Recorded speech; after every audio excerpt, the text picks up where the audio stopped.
Shalom, shalom, j'espère que vous allez bien par la grâce de Dieu. Aujourd'hui, nous allons essayer de comprendre pourquoi la femme ne peut pas enseigner dans l'église du Seigneur. Donc, pour appui, je vais prendre le verset de 1 Timothée 2 au verset 11 à 12, qui dit que la femme n'a pas le droit d'enseigner ni de prendre autorité. Dans la suite du verset, du coup, l'apôtre Paul nous fait comprendre que Adam a été créé en premier, puis ensuite Ève. Du coup, ceux qui essaient de trouver un contexte ou une justification à ça, il n'y en a pas, puisque c'est écrit noir sur blanc que la première personne qui a eu cette autorité sur Ève, c'est Adam, et non Ève. Donc la femme ne peut pas enseigner ni prendre autorité. Vous devez sûrement penser que la femme est négligée ou rabaissée, mais non, vous allez du coup savoir dans la suite de la vidéo que la femme n'est pas rabaissée ni négligée. Si vous remarquez bien, Déborah était un soutien pour Barak et non une figure d'autorité, et cela fait écho au cas de Ève qui a été créée pour être une aide et un soutien pour Adam. Donc s'il vous plaît, ne prenons pas l'exemple de Déborah pour prendre autorité sur les hommes. Bien que Marie était la mère de Jésus, elle ne s'est pas proclamée au-dessus de qui que ce soit. Elle a respecté sa place. Elle n'a pas été ni pasteur ni apôtre. Je vais te parler de la Sainte Samaritaine. Elle n'est pas allée prêcher la parole. Elle est partie annoncer ce que le Seigneur lui a dit au puits. Elle n'est pas partie ni guider un peuple. Elle est seulement partie évangéliser. Donc, elle n'est pas allée prêcher. On comprend que la femme a le droit d'évangéliser. Je pense qu'il doit y avoir d'autres exemples. Nous avons le cas d'Esther, qui, par son aide, le roi Assuérus fut épargné de plusieurs complots qui ont été faits par Aman. Déborah aussi a utilisé son don de prophétie pour aider Barak dans son rôle de chef. La nature aussi nous enseigne que la femme a une sensibilité et une douceur, et l'homme a l'autorité, il dicte des règles. Mes sœurs, le Seigneur nous a créés pour pouvoir aider l'homme dans sa mission et non pas pour prendre autorité sur lui.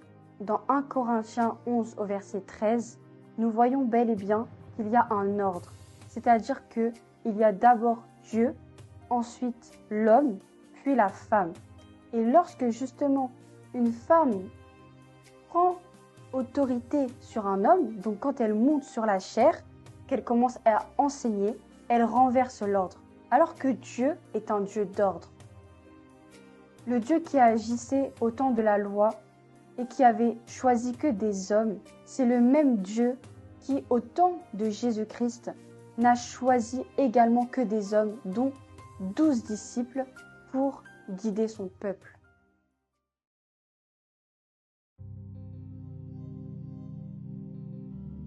Mon frère, ma sœur, rester dans une assemblée où une femme prêche, c'est risquer d'écouter un esprit qui n'est pas de Dieu.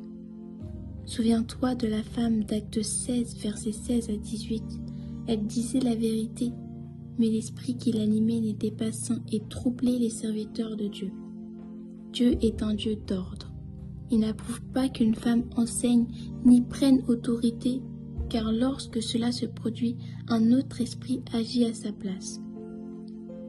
Apocalypse 2, verset 20.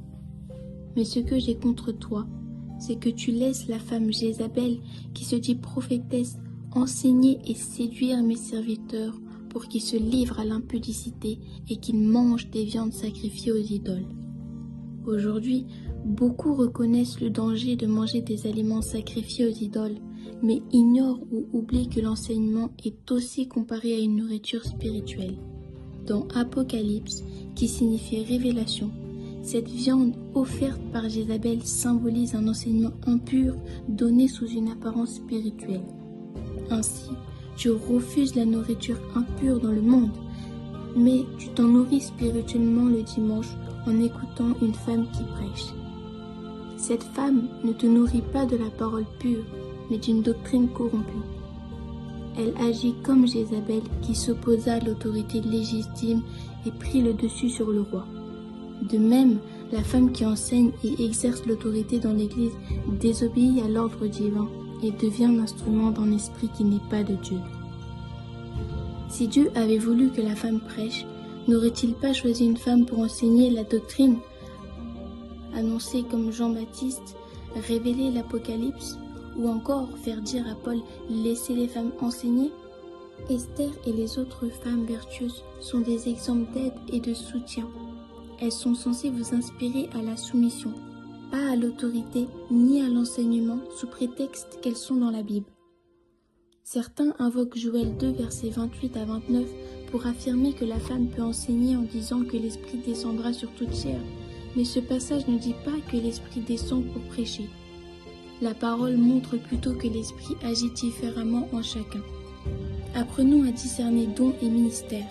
Un même esprit peut donner un don à tous, mais l'autorité spirituelle pour enseigner et conduire est confiée aux hommes selon l'ordre de Dieu.